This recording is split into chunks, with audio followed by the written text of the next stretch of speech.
Chers citoyens de pays nous appellent.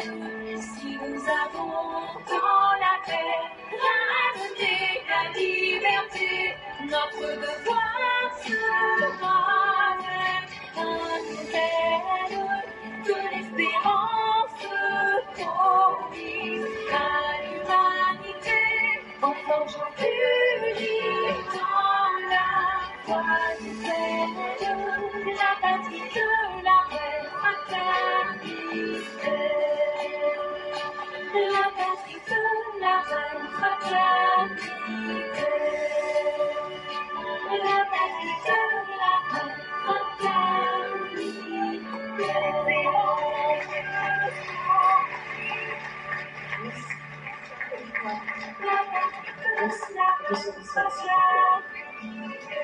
Et tout à l'heure, je sais que Pluton était impressionné par le timbre vocal de Adversity et j'ai remarqué que certains hésitaient à pousser la voix parce qu'on risquait.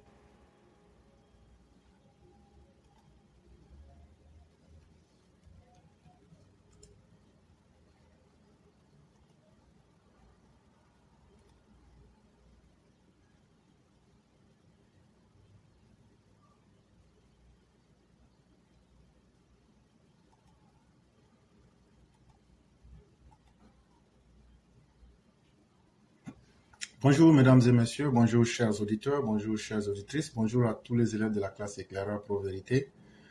Bonjour à toutes ces belles âmes qui nous suivent. Nous sommes en date du 29 juin 2024. Merci à tous ceux qui nous suivent. On va essayer d'aller un peu plus vite pour laisser la parole aux uns aux autres pour que vous puissiez vous exprimer le plus tôt possible. Et donc on va essayer de faire rapidement un résumé, puisque ici aussi l'intention c'est de permettre aux gens de s'exprimer. On n'a pas eu la voix du militant. Et donc, on va essayer de faire un peu plus rapidement. Et déjà, il faut dire que le premier sujet, parler de la vie chère pour mieux vendre les journaux. Les résultats d'une enquête nationale sur comment les Ivoiriens s'informent, initiée par l'Autorité nationale de la presse, en abrégé ANP, ont été présentés le jeudi 27 juin 2024 à la Maison de la Presse d'Abidjan. Cette enquête avait pour but d'identifier les besoins des Ivoiriens en matière d'information. De cette étude réalisée avec l'appui de l'Agence de soutien de développement des médias, en abrégé ASDM, il ressort entre autres que 34,4% de la population ivoirienne qui sait lire pense que la solution au problème de la mévente des journaux est le traitement des thèmes relatifs à la vie chère. Aussi, 65,6% de la population qui sait lire estime que la liberté de la presse est plutôt une réalité en Côte d'Ivoire. De même, l'enquête révèle que les Ivoiriens s'informent à 75,15% par la télé, 73,7% par Internet, 26,20% par la radio, 20,9% par le bouche à oreille et 13,8% par la presse écrite. L'enquête a été réalisée par le biais d'un sondage en ligne en complément d'un questionnaire administré directement sur l'ensemble du territoire national. Amadou Koulibaly, ministre de la Communication et porte-parole du gouvernement, a indiqué que les résultats de l'enquête réalisée par le cabinet CIVS sont captivants et soulèvent des questions importantes. Les résultats de cette étude restent précieux et nous permettront de mieux cerner les défis et les opportunités du secteur de la presse et nous aideront à prendre des décisions justes, a-t-il indiqué. Le ministre s'est également réjoui de cette initiative de l'ANP qui contribue, dit-il, à la prise de décisions idoines pour l'assainissement et le rayonnement du secteur de la presse. Les Ivoiriens tournent de plus en plus le dos à la presse. Dans son discours, le président de l'ANP, Samba Koné, a indiqué qu'en 2023, la presse imprimée a réalisé un chiffre d'affaires en vente de 546 millions de francs CFA. En 2011, ce chiffre d'affaires avoisinait les 6 milliards de francs CFA. C'est un article qui a été tiré du journal en ligne Le Banco. Et ce qui était important pour moi dans cet article, ce n'était pas seulement l'ensemble de ce que nous avons lu, mais ce qui était important, c'était de voir comment les Ivoiriens s'informent. C'est très important. La manière, les canaux, les sources d'information, c'était vraiment très important pour moi.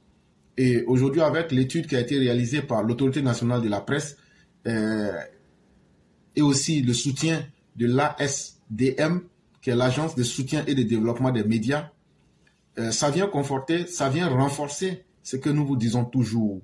Quand vous remarquez par exemple que 75,5% des Ivoiriens s'informent à la télévision, tout comme 73,7% par Internet, et vous voyez que ceux qui s'informent à la télé, à la radio et par d'autres médias, ça baisse à partir de 20%. Et ceux qui font du bouche à oreille à 13%. Mais il y a une chose qui est aussi intéressante, c'est que 65,6% de la population reconnaît qu'aujourd'hui, la liberté de la presse est une réalité en Côte d'Ivoire. Et ça m'a beaucoup plu. Et je l'ai toujours dit, et les gens ont toujours pensé que nous étions en train de dire les choses juste pour le plaisir, mais c'est une réalité. Et aujourd'hui, ces études-là viennent confirmer ce que nous disions. Même si nous n'avions pas les chiffres, mais au moins, nous savons remarquer et nous savons voir et nous savons comparer. Lorsque moi, je disais que la liberté de la presse était une réalité, c'est comparé au régime précédent au pluriel. Aujourd'hui, il n'y a aucune maison de presse qui est attaquée. Aujourd'hui, il n'y a aucun, depuis que le président Ouattara est venu, aucun journaliste n'a été emprisonné, encore moins soustrait à la vie. Et en plus de cela, vous voyez qu'il y a une liberté de ton où tout le monde peut s'exprimer et ça ne pose aucun problème. Et moi, j'aime ça beaucoup. Même tout ce que les opposants disent, ça peut faire mal, mais c'est aussi ça, la liberté d'expression. Autant il faut chérir la liberté d'expression pour soi-même, il faut aussi permettre aussi la liberté de ceux qu'on n'aime pas. Et c'est tout ça qui constitue aussi le monde. Et donc, on aura remarqué que 73,7% des Ivoiriens s'informent par Internet. Ça aussi, c'est très important. Ça démontre une fois de plus que l'Internet aujourd'hui est une réalité. Imaginez-vous, ça veut dire que lorsque vous parlez sur Internet, il y a 73,7% des Ivoiriens qui vous écoutent, ou bien il y a une chance qu'ils vous écoutent un jour. Et c'est très important. Et c'est ce que l'opposition a compris. Et c'est pourquoi elle s'adapte, il faut le reconnaître, plus vite que le parti au pouvoir en termes de l'utilisation de l'Internet comme moyen de communication. En vérité, il faut le dire, c'est lorsqu'on a été acculé et qu'on n'avait plus le choix, qu'on a compris qu'il fallait venir sur Internet. Et moi, dans mon cas, ça a été à partir de 2020. Et donc, vous voyez, si on n'avait pas été acculé, l'opposition aurait pris une longueur d'avance sur nous. Et encore, il faut le dire, même on n'est pas encore dans les campagnes, mais il faut le dire, sur Internet, la campagne a déjà commencé. Et quand vous voyez déjà les différentes chapelles politiques en train déjà de faire, et tout type, ce qui est intéressant avec l'Internet, c'est que tout type de communication passe. On peut partir de la manipulation à la propagande, en passant par la défense de la vérité, ou bien même la manipulation, tout y est. Et donc, autant les Ivoiriens s'informent à pratiquement 73,7% sur Internet, autant aussi il faut savoir naviguer entre les dangers, les fautes et les manipulations qui sont intentionnellement mises sur vos pieds pour ne pas tomber dans la manipulation. Et vraiment, il faut dire que cette étude est intéressante parce qu'elle fait ressortir aussi une chose, c'est que la presse écrite, les journaux ne sont plus lus.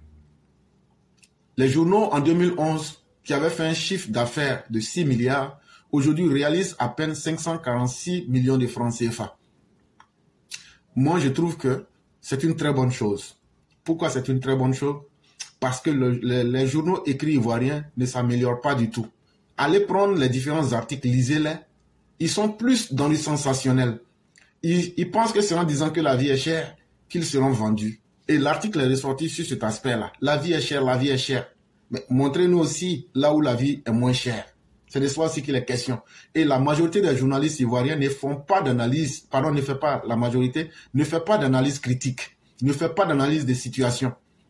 Soit ils reprennent carrément les écrits d'autrui, ou bien même ils reprennent quelques ragots, ou bien même ils sont inscrits foncièrement dans la haine, ou bien même ils sont inscrits, chaque journal politique est affiché à une idéologie politique. Voilà ce qui fait que vos journaux ne vendent pas. Je répète. la majorité des journaux est le porte-voix de certains partis politiques.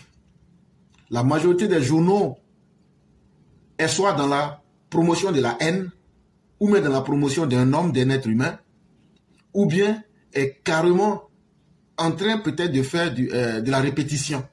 C'est ce qui fait que ce qu'on trouve déjà sur Internet là, ce qu'on trouve à la télévision là, c'est ce que vous répétez, ou bien vous tombez dans la haine, ou bien vous tombez dans la paresse intellectuelle. Quand moi je paye un journal, ce à quoi je m'attends, c'est de trouver une analyse que je ne trouve pas sur la télé, que je ne trouve pas. Donc, il va falloir que vous vous adaptiez à trouver un canal entre la télévision, entre l'Internet, entre la radio et entre même le bouche à oreille. Parce qu'on vient de vous donner les différentes statistiques.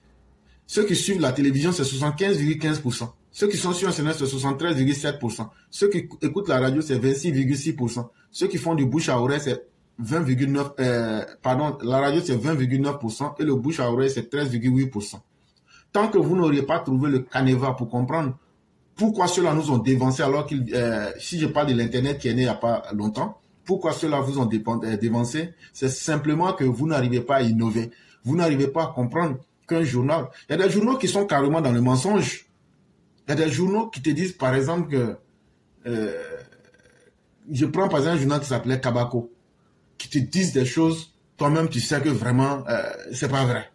Et donc, c'est l'ensemble de tous ces facteurs que je viens d'évoquer. Tant que vous ne vous adaptez pas, tant que vous ne changez pas, quand tu prends un journal, que tu analyses et que tu sais qu'à la fin, quand j'ai payé ce journal-là, je n'ai pas dépensé mon argent inutilement et j'ai appris quelque chose, ou bien ça a impacté ma réflexion. Parce que ce que les gens ne savent pas, réfléchir est difficile. Et quand tu trouves quelqu'un qui vient remettre ta réflexion en cause, ça te permet de réfléchir. Mais payer un journal pour juste parce que j'ai la haine pour Alassane Ouattara, donc je paye le journal. Mais il y a combien de personnes qui aiment Alassane Ouattara? Tout cela, tu les disqualifies de payer ton journal. Mais tu ne sais pas que c'est toi-même que tu disqualifies. Ah non, nous on est là, nous c'est Babo seulement. Hein. Bon, tous ceux qui ne sont pas des Baboïs ne vont pas aussi payer ton journal. Donc voilà ce qui pose problème en Côte d'Ivoire. Au lieu d'être dans des analyses critiques, au lieu d'être dans la recherche des faits, dans leur exposition, avec des solutions ou même des propositions, les journaux ivoiriens, tant que vous vous êtes cloîtrés à ne pas évoluer, les gens aussi ne paieront pas vos journaux. Et c'est aussi simple que cela, puisqu'on ne peut pas obliger quelqu'un à le faire. Sujet numéro 2. Douyou Nikez, plus connu sur le nom de Samba David, vire au PDCI. L'information est de source. Moins de 72 heures après le retour spectaculaire de Gilbert Francis Kakou, le maire de la commune de Iré, c'est au tour de Samba David, plus connu à travers la société civile proche de l'opposition FPI, de faire son entrée au PDCI. L'adhésion de Samba David au PDCI est l'aboutissement de plusieurs semaines de négociations initiées par le vice-président du plus vieux parti de Côte d'Ivoire, Zéouri Paul Arnaud Bertin, ancien haut représentant de Siakadjan dans le God d'Ivoire. La déclaration officielle de Samba David aura lieu le mercredi 26 juin à la maison du PDCI, confie une source, et c'est tiré du journal en ligne Le Méridien. Ce n'est pas ce qu'on vient de lire qui m'intéresse. Il y a seulement 2 phrases, c'est ce qui m'intéresse. L'adhésion de Samba David au PDCI est l'aboutissement de plusieurs semaines de négociations initiées par le vice-président du plus vieux parti de la Côte d'Ivoire, M. Zéouri Paul Armand Bertin, au représentant de Tidiane Thiam dans le God d'Ivoire. Voilà la première phrase qui m'intéresse. Et la deuxième phrase qui m'intéresse, moins de 72 heures après le retour spectaculaire de Gilbert Francis Kakou, maire RHDP de la commune de Iré, qui a fait son retour au RHDP. Voilà ce qui m'intéresse. Donc ici, dans ce journal-là, il y a 2 personnes qui sont revenues au PDCI. Un était FPI, un était maire, a été élu en tant que maire RHDP, mais lui, il est redevenu PDCI. Et ce n'est pas nouveau. Je l'avais dit, qu'à l'approche des élections présidentielles, on assistera à beaucoup de retours, de désistements. Dieu merci, les choses sont en train de se préciser. Et donc d'abord, prenons le cas de Samba David. Pourquoi Samba David a été pris par le PDCI? Et vous avez vu qu'il est venu, pas par conviction, mais par négociation. Et donc, ça veut dire par marchandage. C'est très important. Ça veut dire quoi? Ça veut dire aujourd'hui, Thiam est en train de chercher son plus chéri balai. Et aujourd'hui, il pense que en prenant Samba David, il va pouvoir se donner les moyens de quelqu'un qui était déjà un peu connu dans le milieu, soi-disant, de ce que vous appelez la société civile ivoirienne, la société civile des corrompus. Et donc, pour le PDCI, c'est une manière d'avoir un représentant dans la société civile. Et donc, ils ont corrompu Samba David pour essayer de dire qu'il est officiellement, mais en réalité, Samba David est un militant PPACI, FPI endurci. Et tout ça, quand vous voyez bien, qui parle de négociations, parle de propositions. Et donc, de propositions ici, il est question d'argent. Et donc, attendez-vous à cela. Thiam, malgré que il n'est pas prêt à financer le PDCI, et il pensait que le RHDP, à travers les funérailles de BD, lui aurait versé de l'argent gratuitement, Thiam s'arrange aujourd'hui à payer les gens. Et voilà une preuve que nous venons de vous montrer aujourd'hui en face. L'aboutissement de plusieurs semaines de négociations initiées, ça veut dire par le vice-président du plus vieux parti, Zéoru Paul. Ça veut dire aujourd'hui le PDCI est dans une dynamique de payer des gens pour atteindre ses objectifs. Et donc hier, Mère Sali en parlait ici. Chers jeunes gens, vous aurez vu quand vous allez sur TikTok des enfants qui ne savent même pas lire et qui ne savent pas écrire, mais qui veulent vous démontrer que les anges ont des sexes, qui veulent vous démontrer que Thiam, c'est le produit le meilleur auquel il faut adhérer. Et quand on leur pose des questions ou qu'on les invite au débat, ils ne peuvent pas venir. Et tout ça là, c'est le fruit de l'argent et qui est distribué à ces personnes-là pour les tromper. Et malheureusement, comme nous le disions hier, si de tels politiciens viennent à vous et vous donnent de l'argent, prenez, bouffez, mais restez avec votre conviction. Comme de la même manière que Samba David, ils l'ont approché, ils ont négocié, il a eu pour lui, il va bouffer. Et puis après, il va aller au FPI. Malheureusement, ils ont de l'argent facile, bouffer, et après vous passez à autre chose. Et la deuxième phrase qui m'a intéressé, c'est le maire RHDP de la commune de Iré, Gilbert Francis Kakou, qui est devenu, ou bien qui est reparti au PDCI. Dieu merci, c'est une bénédiction pour nous, en ce sens que, je l'ai toujours dit sans état d'âme, et à l'époque, les gens m'ont trouvé dur. J'ai dit que les transfuges, j'avais écrit ça dans plusieurs textes, sont là, et il faudrait que le RHDP s'en méfie. Ce n'est qu'une question de temps. Tout le monde avait déjà été averti il y a longtemps. Et ce qui est le plus important ici, il y aura beaucoup de désistements. C'est une très bonne chose. Parce que la majorité de ces personnes sont des serpents. Plus elles sont avec le RHDP, plus elles donnent des informations à l'opposition. C'est ce qui fait que nous, sans hésiter, nous disons que les transfuges, nous nous en méfions comme des serpents dans nos poches. Et voilà une belle leçon que le RHDP doit retenir. Et c'est pourquoi il ne faut pas donner plus de place à ces saisonniers politiques, plus qu'à nos véritables militants qui ont lutté, à nos cadres et aux personnes qui sont au four et au charbon pour le RHDP. Il ne faut pas, et je l'ai toujours dit, faire plus de place aux arrivistes, aux nouveaux venus, qu'à ceux qui sont déjà dans la maison RHDP. Et voilà un exemple qui vient vous prouver que ce que nous disions depuis des années est une vérité. Aujourd'hui, le monsieur repart avec toutes les informations qu'il a tirées. Il repart aujourd'hui avec tout ce qu'il a en termes de connaissances sur le parti et ils ne vont pas s'amuser, ils vont les utiliser contre le RHDP. On passe au sujet le troisième, le PDCI ou le tribalisme rampant. Décryptage du discours de M. Kopli Boni. Le président Félix Houphouët-Boigny a fondé le PDCI en s'entourant des cadres issus de toutes les communautés. C'est ce qui a fait la force et la vitalité de ce parti jusqu'au décès du sage de Yamoussoukro. Mais que constate-t-on aujourd'hui? Le PDCI est réduit à une affaire de Baoulé. Et c'est Kopli Boni qui nous l'apprend lors d'une rencontre avec les chefs traditionnels Baoulé, le mercredi 24 juin 2024 à la Fondation Félix Houphouët-Boigny de Yamoussoukro. Voilà ce qu'il dit. Aujourd'hui, c'est-à-dire le président Félix Houphouët-Boigny, n'est plus là. Et Henri Konan Bédié, son successeur, vient de nous quitter. Et que nous dit-on? Ceux qui veulent enterrer le PDCI nous disent: le président Henri Konan Bédié est décédé. Nous allons enterrer Bédié et le PDCI avec lui. Vous savez bien que c'est impossible. La communauté Baoulé est une force majeure en Côte d'Ivoire. Alors, pour tuer le PDCI, il faut diviser les Baoulés, les monter les uns contre les autres. Voilà la véritable raison. Il faut le reconnaître, c'est un discours choquant. Ce qui est à la fois incompréhensible et choquant ici dans les propos de M. Kopli Boni, c'est l'amalgame dangereux entre le PDCI et les Baoulés. Il aurait pu difficilement réduire davantage le PDCI au royaume.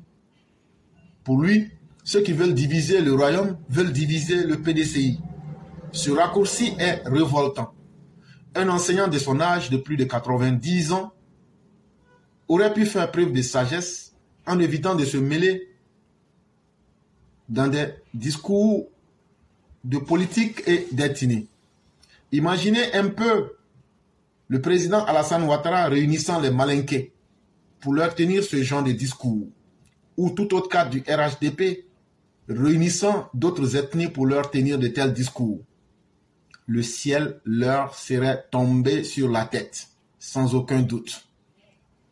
Ben, il faut le reconnaître, depuis l'entrée de Siaka Dian, Tidjane Thiam, le populiste en politique, le débat au PDCI s'est encore plus ethnicisé. Souvenons-nous de son élection. Ceux dont la baouléité n'était pas suffisamment prononcée ont été contraints à la démission au profit d'un arrière soi-disant petit-fils de Félix Houphouët-Boigny parce que simplement baoulé. En établissant un lien direct entre les baoulés et le PDCI, Kopli Boni emprunte le chemin du danger. Il cherche manifestement à opposer les baoulés aux autres communautés et aux autres parties de la Côte d'Ivoire. Quelle communauté aujourd'hui n'a pas ses propres problèmes en Côte d'Ivoire? Quelle chefferie n'a pas ses propres difficultés? Kopli Boni adresse un message fort aux cadres issus d'autres communautés au sein du PDCI. Ne vous fatiguez pas. Ce parti, le PDCI, est la chasse gardée des baoulés. C'est ce que Kopli Boni dit à tous. C'est désormais clair.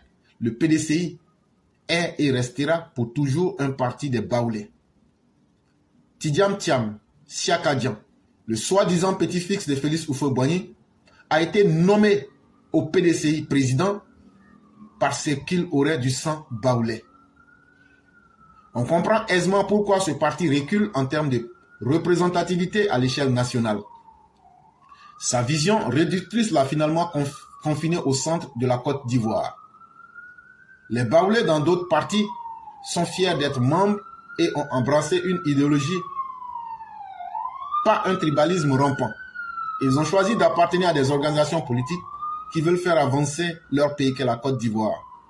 Et les autres communautés au PDCI ont fait le même choix. Pour préserver la cohésion et le climat social, il est crucial d'interpeller tous les acteurs politiques sur la nécessité de tenir l'ethnie à l'écart de la politique et des partis politiques. Kopli Boni devrait être rappelé à l'ordre pour la nocivité et la dangerosité de ses propos tribalistes dans son discours. C'est un article de M. Yacouba Doumbia et je l'ai un peu réinterprété à ma façon. Et ce qui est intéressant, c'est que depuis que Félix Houphouët-Boigny est décédé, la sagesse a foutu le camp du PDCI. Je dis bien, je le répète, depuis que Félix Houphouët-Boigny est décédé, la sagesse a foutu le camp du PDCI. Et aujourd'hui, tout ce qu'on retrouve, quand vous regardez l'histoire du PDCI, le PDCI, c'est l'effort de plusieurs ethnies au-delà de la Côte d'Ivoire qui ont pu mettre ce parti-là en place. Mais aujourd'hui, quand vous remarquez qu'après le décès de Félix Houphouët-Boigny, tout ce que le PDCI ne retient pas, aujourd'hui le parti qui est au pouvoir là, le RDR, RHDP là, c'est grâce à votre xénophobie et à votre division ethnique que ces gens-là se sont retirés. Mais ça ne vous a pas donné de leçons. Bédié est venu. En 99, vous avez connu un coup d'État. Et l'une des raisons que Gueye a évoqué publiquement, il dit que vous avez détruit le tissu social, le PDCI. vous n'avez pas retenu. C'est-à-dire que vous, un parti qui a oublié son histoire, qui a oublié comment il est né, c'est comme si le RDR oubliait que nous avons été le parti le plus maltraité en Côte d'Ivoire et qu'on tombait dans l'autosuffisance. Le militant du RDR peut tout oublier, mais il ne peut pas oublier les militants qui sont couchés dans les tombes. De l'histoire de la Côte d'Ivoire, on n'a jamais connu un parti qui a donné autant de vies humaines pour pouvoir faire prévaloir son idée et arriver au pouvoir. Imaginez-vous que le RHDP-RDR se comporte comme des gens qui sont venus la main dans les poches et qui ont pris le pouvoir. C'est une insulte même à notre histoire. Et c'est exactement la même chose que le PDCI fait. Si vous regardez, qui était le premier maire de Korogo? C'est une question aux élèves de la classe. Le premier maire de Korogo s'appelait Félix Houphouët-Boigny. Quels sont ceux qui ont rejeté Félix Houphouët-Boigny parce qu'il allait leur créer des problèmes et qui se sont inscrits du côté des progressistes? Ce sont les Baoulés. Je dis toujours ici, on a un de nos frères ici, un de nos pères que j'appelle Samba Kone, qui a été le premier maire de Dimokro. Pourquoi il a été le premier maire de Dimokro? Pas parce qu'il était intelligent, pas parce qu'on a fait élection, parce qu'il a été nommé par Félix Houphouët-Boigny. Parce que quand les Baoulés ont chassé Félix Houphouët-Boigny, c'est Samba Kone qui a protégé Félix Houphouët-Boigny pour ne pas que les colons l'arrêtent et le massacrent. Il suffit simplement de se rappeler de l'histoire du PDCI. Vous allez comprendre que ce n'est pas un parti qui a été fondé sur une base ethnique ou bien qui a été cantonné. D'ailleurs, les Baoulés même sont secondaires au PDCI. Au moment où le PDCI naissait là, ce sont les vrais garçons qui ont créé le PDCI. Je veux parler de Félix Houphouët-Boigny et de ceux qui l'ont soutenu comme le Gomp et le Ferro, ainsi que les Lamizana et autres, avec les Djibo, Sunkalo et autres. C'est de cela qu'il est véritablement question ici. C'est après quand c'est devenu doux, quand Oufou a pris le pouvoir là, c'est après ça maintenant que vous, les Baoulés, Tomona, vous êtes venus pour penser que PDCI là c'est pour vous. Mais maintenant là, votre histoire et l'histoire même de votre parti aujourd'hui, par tribalisme, ne vous dit pas grand chose. Mais c'est ce qui fait aussi votre plus grande faiblesse. Parce qu'aujourd'hui, remarquez que non seulement quand tu rejettes ton histoire, tu auras un avenir incertain. Et dans cet avenir incertain-là, aujourd'hui, le PDCI a des difficultés. Parce qu'avec vos comportements et ce que vous dites et ce que Bédia a fait, vous ne pouvez pas aller dans une autre région pour convaincre les gens. Quand vous avez éliminé les Guikaoué sur base ethnique, quand vous aviez éliminé, comment on appelle, les Jean-Louis Bion, parce qu'ils n'étaient pas baoulés, mais leurs parents voient ça. Et donc vous disqualifiez du nord, d'une partie du nord tout au moins, ainsi que de l'ouest. Et donc, voilà les conséquences de ce que vous faites. Et ça nous arrange. Et nous, on aime ça. Parce que ça nous facilite la tâche pour dire aux gens, voilà, un parti qui a perdu ses repères. On dit que celui qui ne se souvient pas de son passé aura des difficultés à se souvenir de là où il va. C'est ça. Cette maxime-là s'applique très bien au PDCI. Tant que vous n'allez pas respecter et fonctionner en fonction de l'idéologie de Félix Houphouët-Boigny, le PDCI ne sera plus jamais au pouvoir. Ça, il faut qu'on vous le dise. Si Oufou était au pouvoir et qu'il a pu diriger pendant 33 ans, là, même si tout n'était pas parfait, là, c'est parce qu'il faisait un effort pour que les Ivoiriens soient ensemble. Maman Nina Kouadio qui est là, c'est son nom qui est Kopli. Mais elle n'est pas xénophobe, elle n'est pas tribaliste. C'est cette Côte d'Ivoire que Félix Houphouët-Boigny avait réussi. Aujourd'hui, vous voulez vous séparer de l'histoire de ce parti-là, oubliez votre passé, mais vous n'aurez pas d'avenir. C'est aussi simple que ça. Deuxième conséquence, après avoir oublié votre passé et vous assumez les conséquences et vous allez continuer à assumer, à cause des turpitudes, des divisions, lorsque le PDCI organisait des élections après la mort de Félix Houphouët-Boigny pour aller plus vite, on a vu dans le PDCI des personnes être traitées d'étrangers comme j'oublie son nom, le fondateur du RDR. En tout cas, l'un des fondateurs, quand ça va me revenir, je vais vous dire, ainsi que beaucoup de personnes. Et ces personnes-là vont se rétracter sur elles-mêmes et vont finir par mettre en place le RDR qui va naître du PDCI. Et ce PDCI, qui est devenu RDR, est au pouvoir aujourd'hui depuis 2011.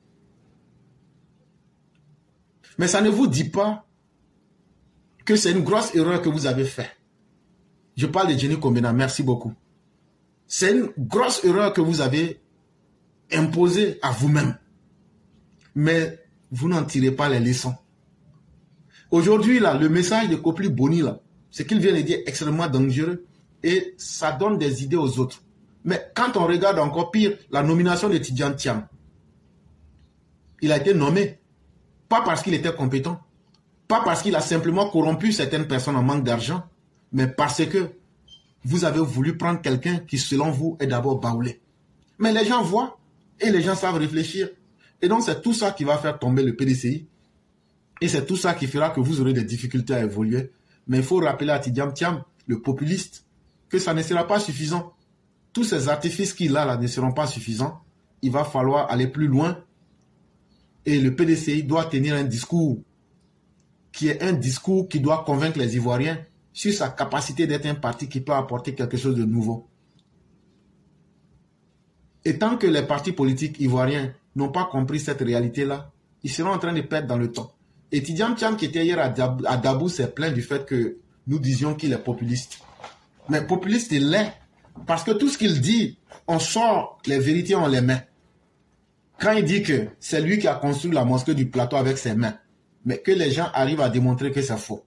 Quand il dit que c'est lui qui se promenait avec Félix Houphouët-Boigny d'Abidjan à Yamoussoukro et que dans chaque village, il dit bien dans chaque village, où il faut s'asseoir sur un banc en bois et puis il buvait. On demande, mais il y a combien de villages entre Abidjan et puis Yamoussoukro? Si tu connais le nombre de villages, tu comprendras que soit Félix Houphouët-Boigny est un soulard, ou bien c'est carrément l'UTIAM qui est en train de mentir. Et quand on fait sortir ces informations-là à travers des questions, mais on comprend que c'est ça le populisme. Et donc, Tidjane Thiam, tu as beau te plaindre que tu n'es pas un populiste, tu pues le populisme à 1000 lieues. Et populiste tu l'es, et populiste tu le demeureras, parce que tu n'es pas, jusqu'en ce moment, capable de nous donner un programme de campagne cohérent. Quand on te demande que tu as été ministre du plan et du développement, tu avais entre tes mains la possibilité de transformer la Côte d'Ivoire. Quand on te demande de nous faire un bilan, que tu n'arrives pas à le faire, ça veut dire que tu es dans l'incapacité, ça veut dire que tu caches quelque chose. Tu caches peut-être ton incapacité ou bien tu caches peut-être quelque chose d'autre. Mais tu veux nous faire passer, tu veux nous faire croire que tu es un nouveau individu sur la scène politique, tu ne l'es pas. C'est ça. Quelqu'un qui cache quelque chose et qui n'a pas le courage de dire ce qu'il pense, c'est aussi du populisme. Et c'est ce que nous te demandons de corriger. Quand tu dis que tout doit changer et qu'on te demande que ce qui est là déjà est mieux que ce que vous avez proposé, mais que tu n'arrives pas à donner des éléments clés factuels sur lesquels on peut mettre la main, mais c'est que c'est du populisme que tu fais. Quand tu nous dis que tu es un bon gestionnaire, mais quand on te dit que ton passé au Crédit Suisse, tu as été chassé du Crédit Suisse pour cause d'espionnage et de mauvaise gestion. Quand on t'explique que lorsque la banque du Crédit Suisse, qui était là depuis plus de 150 ans, quand toi tu es arrivé, tu as précipité. On n'a pas dit que c'est toi qui as fait tomber la banque à toi seul, mais en tout cas tu as participé à faire tomber la banque. Quand tu te payais avec les personnes qui t'entouraient des sommes extrêmement élevées comme commission et comme avantage alors que la banque tombait. Tu n'as pas été courageux pour dire aux gens la banque est en train de s'effondrer. Pensons à la vie de ceux qui ont épargné. Mais que tu ne veux pas qu'on aborde ces questions-là, nous on te dit, tant que tu n'accepteras pas qu'on aborde ces questions, on va te harceler jusqu'à ce que toi, le populiste ambulant, comprenne que la Côte d'Ivoire, là, on regarde d'abord le passé et le passif de ceux qui veulent nous diriger avant de croire aujourd'hui.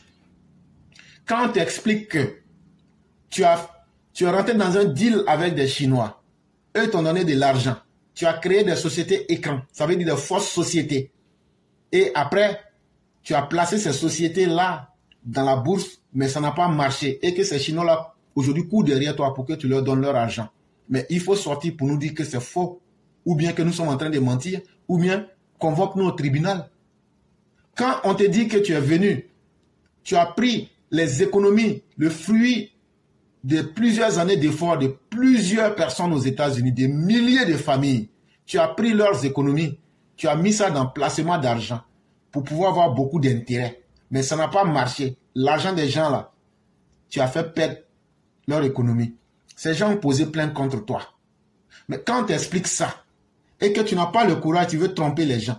C'est-à-dire que toi, Tidjane Thiam Chaka Dian là, le populiste là, quand tu regardes là, ce qui est négatif dans ton parcours de vie et sur ton CV là, c'est plus énorme que ce qui est positif. Et donc là, quand on met tout ce que je viens de citer, je pouvais citer pour rentrer dans l'affaire du Mozambique, où vous avez surfacturé des prêts pour hypothéquer ce pays dans sa gestion. Quand on t'a attrapé en 2020, tu te caches et tu fais des appels pour dire à Bédié, comme le coup d'État n'a pas marché, il faut essayer de fuir le pays, tu vas venir, et puis maintenant, on va essayer de repositionner pour essayer d'harceler le pouvoir. Tu ne peux pas venir nous dire que tu es quelqu'un qui n'a pas les mains sales. Tu ne peux pas venir nous dire que tu es quelqu'un de compétent. Tu ne peux pas venir nous dire que tu es quelqu'un qui est propre. Tu ne peux pas venir nous dire que tu es quelqu'un qui est nouveau dans la politique. En tant que ministre du Plan et du Développement, tu as fait quoi? C'est sur ces bases-là qu'on veut te juger. Et vous allez faire du bruit là, mais on va revenir à ces questions-là. C'est de cela aussi qu'il est question. Et ce que nous demandons là, quand tu vaux quelque chose, tu viens, tu dis simplement ce que tu vaux. Et puis je vais te le dire, ton discours politique là, tu es en train de t'essayer à un jeu qui est vieux, aussi vieux que le monde, en pensant que ça va te sourire. Laurent Gbagbo là, il n'y a pas quelqu'un qui peut être plus populiste que lui. Mais si on a vaincu Laurent Gbagbo et son populisme comme un fruit pourri là, c'est pas toi, Sakadjan, qui va venir aujourd'hui faire du nouveau et qui va pouvoir nous impressionner ou me tromper les Ivoiriens. C'est du réchauffé, c'est du déjà vu. Et donc, mesdames et messieurs, nous allons nous arrêter là et on va rapidement permettre la lecture de l'édito de Mère Blanc et après on va laisser les uns les autres s'exprimer rapidement. Bonjour éclaireur Pro-Vérité, bonjour à tous mes condisciples de la classe éclaireur Pro-Vérité. Aujourd'hui, mon édito a pour titre l'AES. L'AES existe-t-elle encore? Au départ, les panafricains avaient misé sur un large panel d'États de l'Afrique de l'Ouest pouvant former l'AES. La réalité aidant à la sagesse, des pays comme la Guinée, Conakry et le Sénégal ont adopté une position ambiguë qui laisserait penser à un retrait pur et simple de cette rêverie infondée, fruit de l'imaginaire de trois usurpateurs. Aujourd'hui, l'on se pose cette question. Le Niger serait-il en train de traîner les pieds quant au traité, le lien à ces deux compères? En tout cas, certains signes ces derniers temps nous interrogent. Cependant, seul l'avenir nous le dira avec certitude.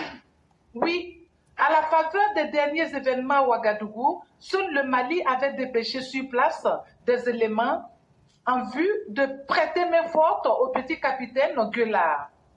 Il se raconte aussi que le Mali irait brûler des armes reçues de la MINUSMA sur le territoire burkinabé. Le Niger est de moins en moins cité dans le trio, comme si quelque chose était en train de s'essouffler. Et nous disons que le Niger aurait tout à fait raison de se retirer de l'AES, car les accords liant les trois pays sont dérisoires. Pourquoi? Parce que pas d'argent, pas d'armement, et donc pas de force réelle sécuritaire. En plus, le Niger est en passe de devenir une force économique du fait des découvertes récentes liées à son sous-sol. Alors, acceptera-t-il d'être la vache grasse des deux pauvres et sans stratégie? Cicéron n'a-t-il pas dit que l'argent est le nerf de la guerre? Wait and see. Merci et à bientôt. Wait and see and time will surely tell everything. Attendons de voir et avec le temps, tout se saura et tout se mettra en exergue. Merci encore à Mère Blanc qui, à travers ce qu'elle expose, nous permet de comprendre que l'habit ne fait pas le moine et que ce monde-là, ce ne sont pas nos rêveries qui font la réalité. À la vérité, il faut accepter que l'Association des États en souffrance du Sahel est une poubelle d'individus qui pensent qu'à eux seuls, ils pourront renverser la roue du monde et pouvoir s'imposer. Mais pour s'imposer, là, il faut être d'abord fort. Et pour être fort, là, il faut avoir les moyens de sa force. Et aujourd'hui, nous parlons des États, des pays. Un pays qui est pauvre. Des pays qui sont cités parmi les plus misérables. Le Burkina actuel, 60% du territoire est pris par les djihadistes. Le Burkina d'aujourd'hui. Le Mali même est un État défaillant, un État qui ne s'en sort pas.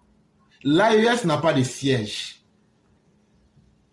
Et en termes d'intellectuels, ce sont des pays qui sont carrément en retard, qui produisent la majorité des analphabètes de l'Afrique de l'Ouest.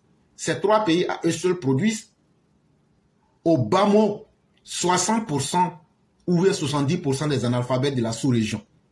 Et donc, quelles sont les qualités avec lesquelles vous voudriez convaincre le reste du monde? Avec votre pauvreté? Avec l'analphabétisme? Avec le désordre dans vos pays? Non. On aura compris qu'en réalité, les échecs dans ces pays-là, certains individus qui ont usurpé le pouvoir veulent retendre le malheur, la difficulté sur les autres pays. Et aujourd'hui, ils ont créé cette association fantôme sans but, comme une tontine de quartier pour essayer de se protéger dans le mal. C'est d'abord ça, le premier objectif de cette association des États en souffrance du Sahel. Dieu merci que certains n'ont pas mordu à la maison. Et certains comme Diomaye Faye et bien d'autres qui avaient besoin du pouvoir n'ont pas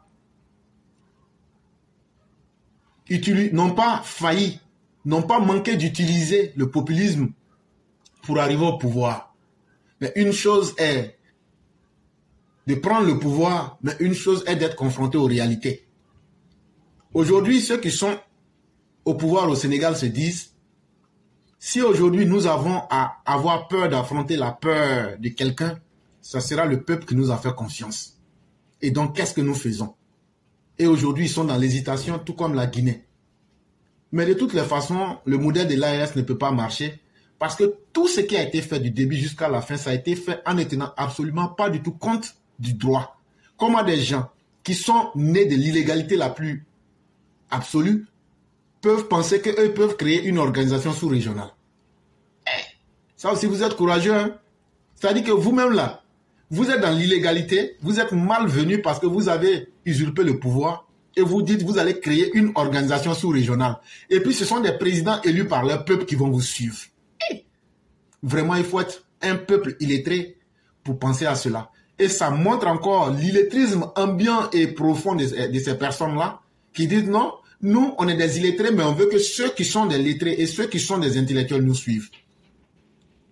Depuis quand des aveugles ont imposé la voie qu'il faut suivre, la route qu'il faut suivre à ceux qui voient clair? C'est ce que les gens de l'AES disent. Nous, on a fait coup d'État, on est venu. Quand vous ne voulez pas faire coup d'État, venez vous associer à nous. Et puis, on va pouvoir créer une organisation sous-régionale. Quand même si on dit que les gens ne sont pas intelligents, il ne faut pas quand même penser qu'ils vont s'insulter eux-mêmes. Et donc, mesdames et messieurs, nous allons nous arrêter là. On en a pour 50 minutes. Tous ceux qui veulent prendre la parole, vous pouvez soit écrire sur Messenger. Je dis bien Messenger, je n'ai pas dit le inbox. On le répète tous les jours. Si vous partez écrit dans le inbox, je vais prendre la parole. On ne saura même pas que vous avez fait quelque chose. Puisque ce n'est pas ce qu'on vous a dit. On vous a dit Messenger. Là où, quand tu es sur Facebook, tu appelles là, au téléphone et puis vous parlez, puis vous vous entendez là. C'est là-bas, il faut écrire. Dans la barre de recherche là, je veux prendre la parole.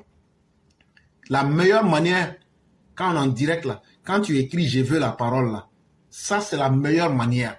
Parce que ça ne fait pas de bruit et en même temps, c'est automatique, on voit. Vous pouvez aussi appeler, ce n'est pas mauvais, puisqu'on a demandé aux gens d'appeler. Et donc, appelez rapidement pour ceux qui voudraient. Signalez-vous le plus tôt possible dans les 5 minutes qui suivent pour qu'on sache combien de minutes on va donner aux uns aux autres. Nous sommes à la 29e minute et ceux qui veulent appeler jusqu'à la 35e minute, vous pouvez vous signaler. Et pour ceux qui n'ont jamais pris la parole, même si vous appelez, ça ne passera pas. Donc, on revient encore à la première méthode, qui est encore toujours la meilleure méthode.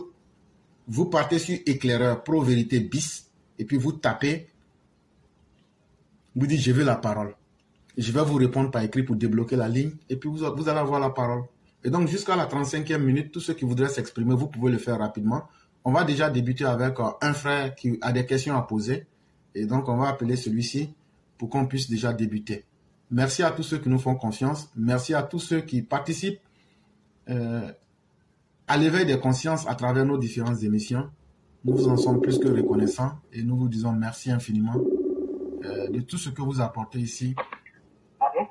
Oui, bonjour, cher frère, comment allez-vous? Oui, je vais très bien chez vous. Oui, Dieu merci, tout va très bien. Ok. D'abord, je salue tous ceux qui nous suivent. Mhm. Voilà, je vous ai dit par message, j'ai 2 questions. Ma première question, c'est sur Guillaume Soro. Mhm. Depuis l'appel, l'information sur l'appel qu'il y a eu entre le président et sa venue au Niger, on n'a plus d'informations sur cet individu. Mhm. Que pouvez-vous nous dire sur lui aujourd'hui? Qu'est-ce que vous pouvez nous dire? Soro Guillaume, c'est nous qui n'avons pas d'informations sur lui, sinon lui, il a les informations sur nous. Et comme je l'ai dit, il est à Ouagadougou. Tout dernièrement, on l'a intercepté avec le chef des renseignements du Burkina Faso, ainsi que, vous avez vu Assimi qui est parti hier ou avant-hier au Mali et au Burkina Faso. C'était pas simplement dans le cadre de ce que vous avez entendu, mais ils sont toujours dans cette dynamique de vouloir déstabiliser la Côte d'Ivoire. Mais bien avant, vous avez vu Aïcha Koné partir là-bas. Et donc, ils sont dans une synergie d'action, ils sont dans une cohérence d'action pour toujours attaquer la Côte d'Ivoire. Et c'est avec l'ensemble de l'opposition ivoirienne, je vous cite les noms de Tidiane Thiam, je vous cite les noms de Babo Laurent, tout. Aujourd'hui, leur amour subitement venu pour l'AES n'est pas un amour qui est basé sur le réel, c'est simplement qu'ils veulent utiliser ces gens-là pour déstabiliser le régime par la violence. Et donc, Soro Guillaume leur sert de bras à l'extérieur pour collaborer avec ces régimes-là. Et donc, Soro Guillaume fait la navette entre le Burkina et le Mali, et surtout le Niger, pour pouvoir essayer de se faire entendre. Et l'appel qui avait été fait, c'était pour endormir le régime d'Abidjan et puis pouvoir frapper. Puisque vous avez remarqué que quelques jours après, ils ont essayé de rentrer en disant qu'ils étaient venus payer des cigarettes, comme si la Côte d'Ivoire était une boutique ambulante. Oui. Voilà, c'était toujours pour distraire. Quand tu veux bien frapper ton ennemi, il faut d'abord l'endormir. On appelle ça le leurre. Quand tu lis l'art de la guerre, il faut toujours donner une fausse impression et puis frapper. Il ne faut pas que l'ennemi sente ce que tu veux faire. C'est pourquoi il avait fait ce coup d'appel-là, et pour essayer de tromper le président Ouattara et puis frapper, mais Dieu merci, ça n'a pas marché. Et tout dernièrement, il a parlé, comme je le dis, il a dit que le discours du président était un discours vide, un discours à partir duquel on ne pourrait rien retenir. Il s'est exprimé là-dessus, et donc vous comprenez déjà que ce que le président a dit, si c'est du vide, le progrès, les développements et tout ce qui est positif que le président a évoqué, si tout ça c'est du vide, ça veut dire qu'eux, ils nous promettent pas du tout de bonheur. Ça veut dire qu'eux, ils nous promettent le contraire de ce que le président a dit. Et si tu as remarqué, je crois que c'était le lundi ou même le mardi, je suis sorti et puis j'étais dur avec lui. Oui. Voilà, c'était par rapport à ce discours-là. D'accord. Et ma dernière question, c'était sur l'AES.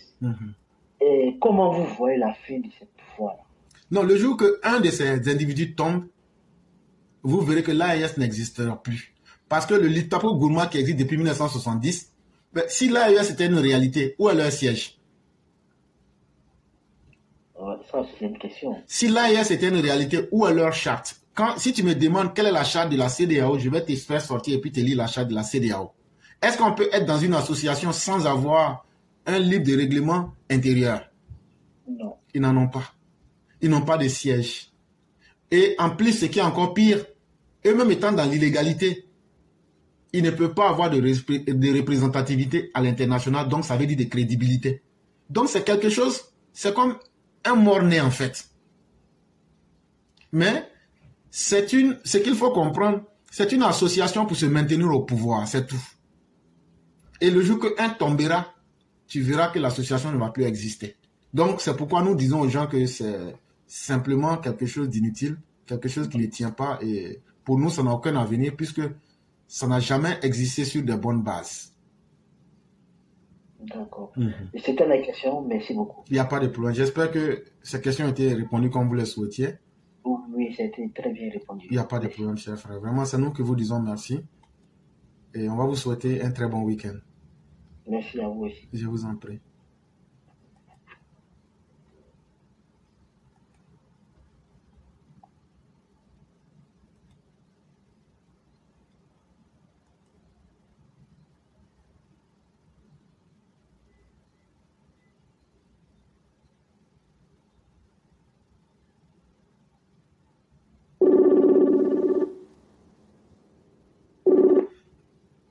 Bonjour, Mère Ouragan, comment allez-vous? Bonjour, mon éclaireur pro-vérité. Je vais bien. Et vous? Oui, grâce à Dieu, tout va bien. Donc, on vous laisse Dieu rapidement la merci. parole. Ok. Donc, mon titre, c'est dédié à Papa Ado. Papa Ado, ça ne va pas. Ça ne va pas à Odiene. Odiene ne va pas. Odiene va de mal en pire. Papa Ado, c'est ta fille économiste. C'est ta fille programmatiste. C'est ta fille progressiste. C'est ta fille développeuse. Papa Ado, pour tout te dire, je suis ta belle-fille. Papa Ado, je vais épouser votre fils B52. Vous avez bien entendu. Je vais réépouser votre fils B52. Papa Ado, je veux que ça se passe à Odiene. Papa Ado, je veux voir Odiene fière. Je veux voir Odiene arrogante. Je veux voir Odiene orgueilleuse. Je veux voir Odiene comme Tafere. Je veux voir Odiene comme Korogo. Je veux voir Odiene comme Bondiali. Je veux voir Odiene comme Koumansi d'Abidjan. Papa Ado, prends pitié de nous. C'est pas Soro Guillaume de Ouaga 2000, le sanguinaire tué d'Ibrahim Koulibaly. C'est pas Chakadjan, Tidjan, le brouteur, le hacker, le cyberattaque, le virus pirate, l'usurpateur, le falsificateur de projet de Félix Houphouët-Boigny. C'est pas, oh là là, sacrilège, FPI, PPACI, avec son groupe mercenaire, milicien, escadron de la mort, article 125, des violeurs approuvés par Simone et Yves Gbagbo. Mais ce sont tels qui l'ont cherché à l'école de police à leur époque de gouvernance. La refondation, Papa Ado, je veux voir Odiene comme une référence en ligne de mire positivement. Ma belle-mère, Nasseneba Touré, mon beau-père, Gaoussou Touré, refusent de l'entendre de leurs propres oreilles et refusent de voir la réalité de leurs propres yeux. Big Baou, j'ai besoin de tes vidéos à Odiene, pas seulement pour les belles choses et les bonnes choses. Ismaël Isaac, tu as fait concert à Odiene sur le pèlerinage, je disais, sur le parrainage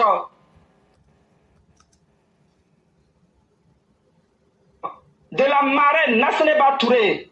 Hey man, ta nationalité. Et vous, d'où venez-vous? Haï, ya, Kabako, au secours Odiene, hein? Une vidéo de ta part fera peut-être bouger une brique, un sac de ciment, un voyage de sable. Enfin, en tant que l'élu mère, en tant que mère, maman, si tu es déjà grande comme dame, ta dignité, ta fierté, ton honorabilité est de mise. Papa Ado, pour te dire, tes enfants ont un incroyable talent créatif. Depuis ton arrivée au pouvoir, à avril 2011, ce qui est vrai, souvent tous Odiene. Merci, mon éclaireur pro-vérité. Merci beaucoup, cher mère. Tu as fait un très beau texte, mais la partie qui a gâté, tu penses que je n'ai pas vu dedans. Tu as fait du populisme, comme Chakadjan. Tu as défendu tes intérêts, et puis maintenant, tu as en même temps continué. C'est pas grave. Ce que tu vas gagner dedans, là. Odiene n'est pas long. C'est là tu vas... Ça, c'était pour plaisanter. Mais en fait, effectivement, quand on voit que c'est une fille de l'Ouest, Guéré Bété, qui est en train de défendre Odiene, chers parents d'Odiene, ça doit vous dire que vous-même là, il n'y a pas un Odieneka on entend. Il n'y a plus d'hommes dignes parmi vous ou bien. Il n'y a plus de femmes dignes parmi vous, les Odieneka. Ce sont les autres ethnies qui doivent faire votre palabre. Ce sont les autres qui doivent se lever pour parler de vous. Chère mère, en tout cas, vous aurez fait parler votre cœur, vous aurez fait ce que vous pouvez, ce que les Odieneka eux-mêmes ne peuvent pas faire. Vous êtes en train de montrer que vous êtes un peuple indigent, un peuple paralysé et paralytique. Il n'y a pas de femme parmi vous qui peut se lever pour venir prendre le micro ici pour parler en malinqué à ses parents. Il n'y a pas un enfant d'Odiene parmi vous qui peut venir parler nuit et jour au nom des gens d'Odiene. Peuple d'Odiene, je commence à désespérer véritablement pour vous. Mais mère Ouragan, vous avez fait ce que vous avez à faire. Mais il n'y a pas une femme, une fille, un homme, un fils d'Odiene.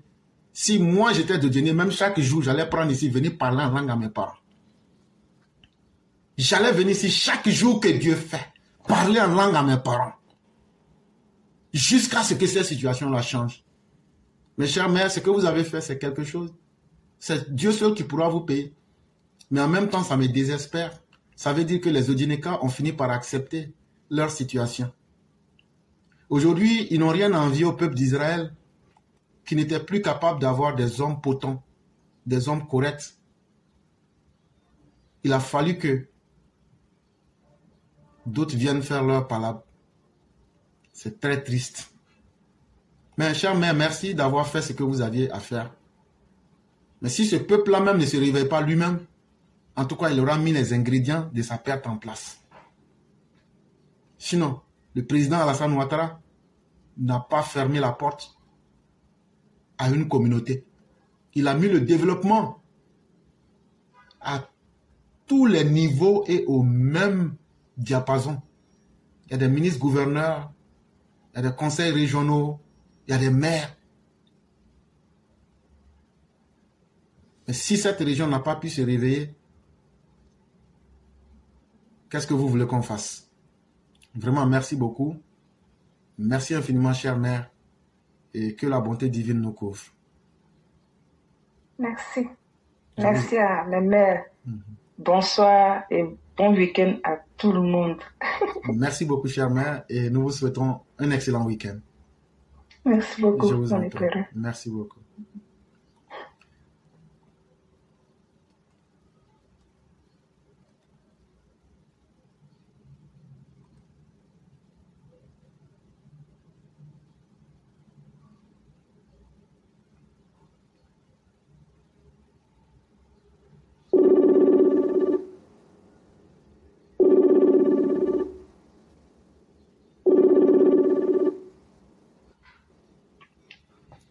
Bonjour, chère mère, comment allez-vous? Bonjour, je vais bien. Et vous? Grâce à Dieu, tout va très bien. Alhamdoulilah. Ok. Donc, on va vous laisser rapidement la parole. Ok, d'accord. Merci beaucoup de me donner la parole. Et voilà, je salue tout le monde. Voilà, j'espère que vous passez un bon week-end. Je vous embrasse tous. Allez, je vais commencer. Ok, voilà. Donc, le PDCI. Voilà. Donc, depuis le temps de Bédier, vous avez, comment on appelle, écarté les gens sous prétexte que ces personnes-là ne sont pas ivoiriens. Et après ça, il y a eu aussi le temps de, comment on appelle là, de Tidjane Thiam aussi. Et voilà. Donc, moi, quand j'entends tout ça, je me pose la question, en fait, le PDCI, est-ce que vous avez, comment on appelle là, vous ne savez pas de quoi vous parlez, ou bien vous avez, il manque quelque chose dans votre intelligence, en fait, quoi. Vous n'êtes pas intelligent, parce que c'est quand même rare de voir des Ivoiriens avec zéro intelligence comme ça, parce que c'est pas normal. Vous dites quelque chose et puis vous faites le contraire de ce que vous dites. Attendez, ou bien vous êtes quitté chez les gens de l'AES ou quoi? Dites-nous, hein, on a l'impression que vous nous cachez quelque chose, parce que les Ivoiriens ne réfléchissent pas comme ça. Donc dites-nous, on va devoir aller regarder avec, comment on appelle, nos loupes de détectives privés pour aller, voilà, pour aller vérifier. Parce que maintenant, grâce à vous, nous sommes devenus professionnels dans la détection de vrais Ivoiriens et de faux. Hein. Voilà, donc faites attention. Un vrai Ivoirien ne réfléchit pas comme ça. Voilà. Donc toi, Monsieur Tidjane Thiam, que vous dites quoi? Que des choses doivent changer. Ben, je suis d'accord avec vous. Effectivement, beaucoup de choses doivent changer au PDCI. Voilà. En commençant d'abord par mettre des vrais Ivoiriens comme on appelle, comme président de cette partie politique. Et puis, après cela, mettre des gens capables, comment on appelle, capables qui ont un, comment on appelle ça, qui ont comment on appelle là, un CV, voilà, où ou des personnes qui ont comment on appelle, gérer quelque chose, les personnes sur qui on peut se baser sur, comment on appelle, les CV pour dire cette personne a accompli quelque chose. Et non une personne comme vous qui a raté tout ce qu'on vous a confié. Et puis dites-moi, le fait de mettre comment on appelle, les choses, de l'argent des gens en bourse, est-ce que c'était obligé? Lorsque vous savez que vous êtes un incapable, une personne qui ne sait rien, comment on appelle là, fait de ses 10 doigts, on ne va pas prendre l'argent des pauvres personnes pour aller jeter dans la bourse. Attendez, qu'est-ce que vous avez, monsieur Tidjane Thiam? C'est pas normal. Hein? Vous êtes fait pour faire couler tout ce qui passe auprès de vous? Hein? C'est ça que vous servez à faire? Dis donc, mais c'est pas possible. D'où vous sortez-vous? Et puis, que le PDCI a dit quoi que, comment on appelle, ils ont écarté les gens disant qu'ils veulent des gens, des baoulés, c'est ça? Attendez, depuis quand baoulé s'appelle Thiam? Depuis quand? Vous êtes baoulé de quel pays? En tout cas, c'est pas de la Côte d'Ivoire. Vous êtes baoulé du Sénégal, peut-être. Ah, monsieur Tidjane Thiam.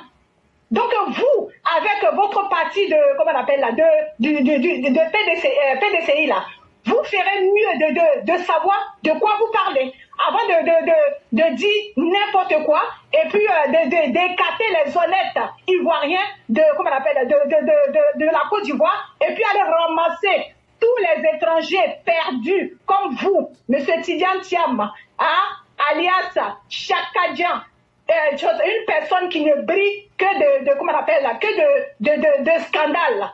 Un fugitif comme vous, un raté de la société comme vous, nous n'avons pas besoin d'une personne comme vous. Et puis, vous les gens de l'AES là, vous attendez quoi pour faire sortir votre monnaie? Hein? Vous mangez encore l'argent de, comment on appelle là, de France-Afrique, le CFA? Mais attendez, vous n'avez pas honte? Et puis, qu'est-ce que vos populations font en traînant dans les pays des gens comme dans notre pays en Côte d'Ivoire? Attendez, vous êtes l'AES, non? Maintenant, là, il y a, comment on appelle, maintenant, il y a, comment on appelle, titre de séjour, maintenant, comment on appelle, entre nous, parce que plus que vous n'êtes plus de la CEDEAO. Donc, normalement, vous ne devrez même pas venir dans notre pays. Mais attendez, regardez-moi les gens comme ça aussi. Vous avez fait toute cette grande gueule-là pour à la fin, zéro. Hein? Votre argent, on l'attend toujours. Vos billets, là.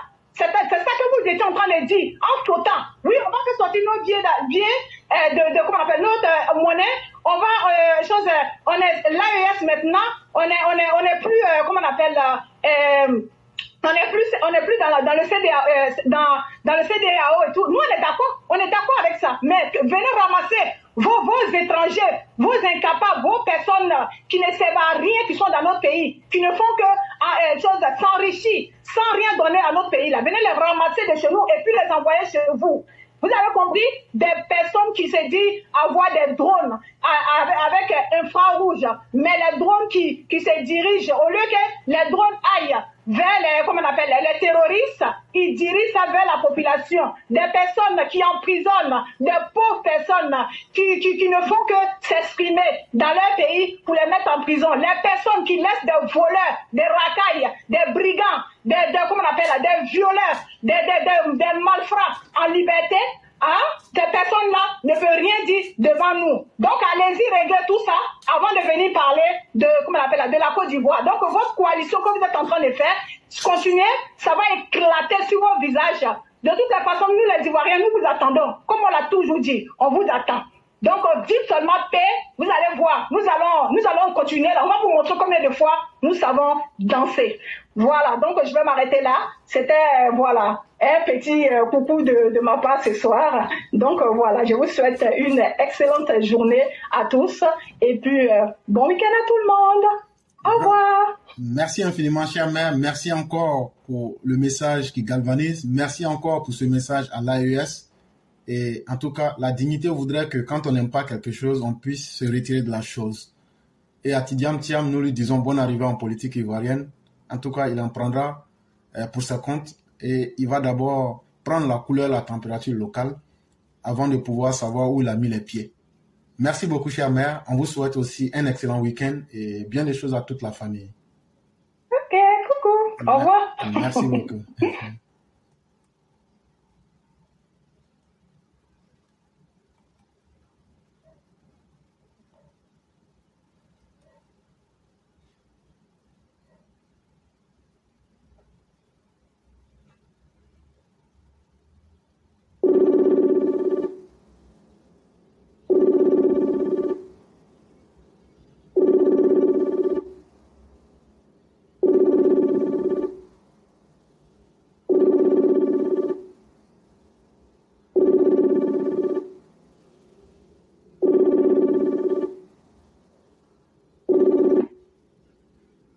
Allô?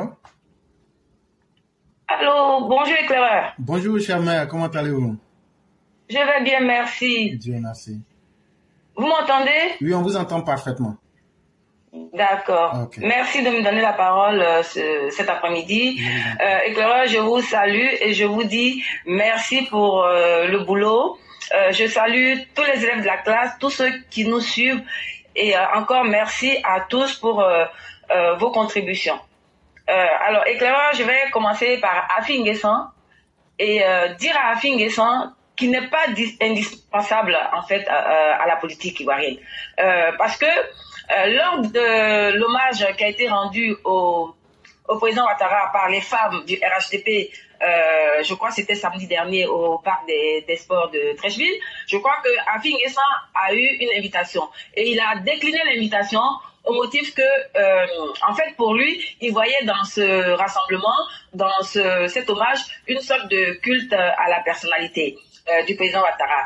Et donc, moi, je voudrais dire à Afi Nguessan, le partenariat que nous avons signé avec lui, l'accord de partenariat que nous avons signé avec lui, franchement, moi, je ne sais pas ce qu'il y a dans cet accord, mais je trouve que cet accord, il est désuet, il est démodé et on ne fait rien avec. Voilà, parce que au fond, Afi Nguessan, il pensait que par rapport à cet accord, il allait avoir un partage de gâteau et qu'il allait avoir soit un poste quelque part. Malheureusement, il n'a pas eu ce qu'il voulait. Du coup, il tape, il fustige vraiment tout ce qu'on lui propose, il décline. Donc, Afi Nguessan, aujourd'hui, on le retrouve dans leur nouvelle alliance là, avec le FPI, le COGEP, Simone Gbagbo et tout le reste là.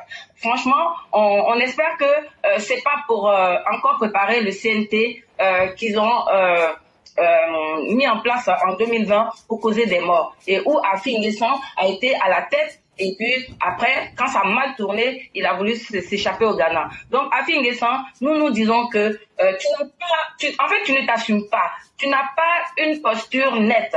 On ne sait pas où tu vas. Tu rames à contre-courant.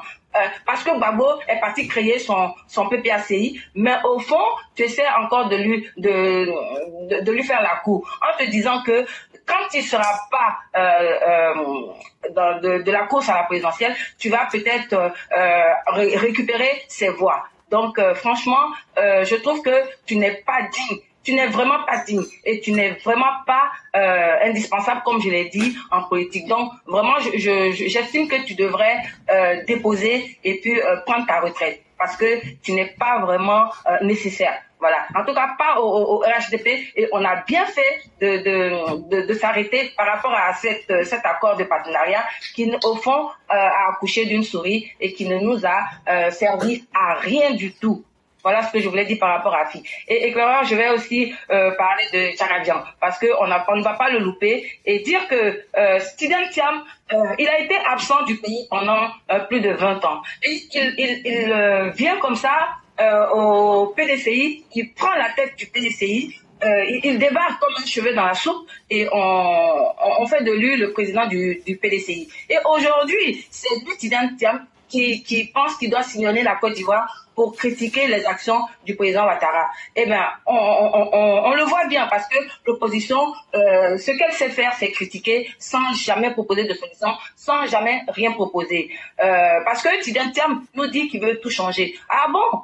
Il veut tout changer. Eh bien, nous, on l'attend qu'il nous propose ce qu'il a dans sa besace. parce que on estime que pour quelqu'un qui a été absent du champ politique, du paysage politique pendant plus de 20 ans, on ne voit pas ce qu'il pourrait venir nous proposer. Parce que c'est comme quand un homme quitte le domicile conjugal voilà, on peut prononcer le divorce pour rupture prolongée de la vie commune. Donc nous, Tidiane Thiam, on dit qu'il a été, voilà, il a été absent du pays et donc c'est considéré comme une rupture prolongée de la Côte d'Ivoire. Donc nous, on pense qu'il ne sera pas un bon président. Déjà, il n'a pas le charisme nécessaire et c'est un opportuniste, c'est un populiste, on le répète. Parce que il est en train de vendre du rêve aux Ivoiriens qui n'ont rien compris, qui n'étaient pas là, ou du moins qui sont nés au moment où Tidiane Thiam était en train de sillonner l'Europe. Donc il revient comme ça en pensant qu'il a une offre politique pour la jeunesse. Mais au fond, c'est du pipeau. Donc Tidiane Thiam, tu vas rien nous apporter. Donc nous, et puis vous l'avez dit, éclaireur, il est en train de surfer sur le tribalisme. Et donc nous disons que ça ne va pas passer parce que aujourd'hui les Ivoiriens ne votent plus sur des bases ethniques. On vote plutôt selon des convictions, selon un projet qui peut au moins satisfaire les Ivoiriens, convaincre les Ivoiriens. Et c'est de cela qu'il s'agit. Et non celui qui va venir au pupitre pour endormir les Ivoiriens. Donc voilà ce que je voulais dire par rapport à Thiam. Et éclaireur, permettez aussi pour terminer sur la défense. Je me félicite de ce que le président Ouattara, chef suprême des armées, a mis l'accent sur la sécurité des Ivoiriens en permettant d'acquérir encore du matériel militaire. Et j'ai vu l'élément à la télé et je me suis dit waouh, je peux dormir tranquille, mes parents peuvent dormir tranquille, les Ivoiriens peuvent être sereins parce que la Côte d'Ivoire est sécurisée, la Côte d'Ivoire est vraiment bien gardée par le chef suprême des armées qui est le président Ouattara. Et donc là, je m'adresse aux pays de l'AES, notamment à IB Cacao, qui trouve un malin plaisir à accuser le président Ouattara, accuser la Côte d'Ivoire d'être la base arrière pour déstabiliser le Burkina. Raison pour laquelle il est en train de s'allier à l'opposition ivoirienne, faisant l'éloge de Gbagbo pour dire que pour nous montrer qu'au fond, ils sont dans un plan pour venir déstabiliser la Côte d'Ivoire. Donc, avec l'acquisition des équipements militaires, c'est une façon de dire, tenez-vous loin de la Côte d'Ivoire, parce que si vous tentez, vous allez le regretter. Nous allons broyer vos pays, nous allons broyer les pays de l'AES qui voudraient venir faire des coups d'État chez nous. Donc, on va les réduire en miettes. Donc, si jamais ils osent s'attaquer à la Côte d'Ivoire. Et donc, je tire mon chapeau au président Ouattara, à TBO. Merci beaucoup de veiller sur la Côte d'Ivoire. Parce que le terrorisme, le terrorisme est à nos frontières. Les djihadistes sont là. Et donc, nous n'allons pas lésiner sur les moyens pour les repousser. Voilà, éclaireur, ce que je voulais dire. Merci beaucoup et bonne soirée à tout le monde. Merci beaucoup, cher maire. Merci de surtout votre efficacité. Merci surtout de rappeler aux ennemis de la Côte d'Ivoire que le coup d'État qu'ils font chez eux n'est pas un modèle qui est reconnu en Côte d'Ivoire et nos autorités vont se faire respecter en tout temps et en tout lieu. Et cher maire, c'est ce qui vous a été montré, mais on a acquis même des appareils de détection très sophistiqués qu'on va placer aux 4 points de nos frontières, ouest et nord. Même les mouvements humains, on va tout détecter à des distances que vous ne pouvez pas imaginer. Même les gens qui passaient par les routes, on va pouvoir les détecter maintenant. Et donc, comme pour vous dire que la sécurité de la Côte d'Ivoire n'est pas un jeu pour l'autorité actuelle. Et comme vous l'avez dit, nous remercions le président Alassane Ouattara, nous remercions le ministre de la Défense, nous remercions le ministre de l'Intérieur et de la Sécurité, ainsi que tous les corps et aussi toutes les personnes qui aiment leur sécurité, qui défendent la Côte d'Ivoire. C'est d'abord protéger nos propres vies, ainsi que celles de nos concitoyens. Merci pour le message qui a été adressé à Chakadian ainsi qu'à Afi. Voilà des personnes qui ne savent pas s'assumer et qui pensent que tout va leur tomber comme un gâteau venu du ciel. Non, un homme dans la vie, il faut quand même avoir un minimum de capacité de s'assumer. Ça s'appelle simplement la responsabilité. Vraiment, merci beaucoup, cher maire. On va vous souhaiter un excellent week-end et bien des choses à toute la famille. Ok, merci et pareillement. Merci beaucoup. Je vous en prie. Merci beaucoup.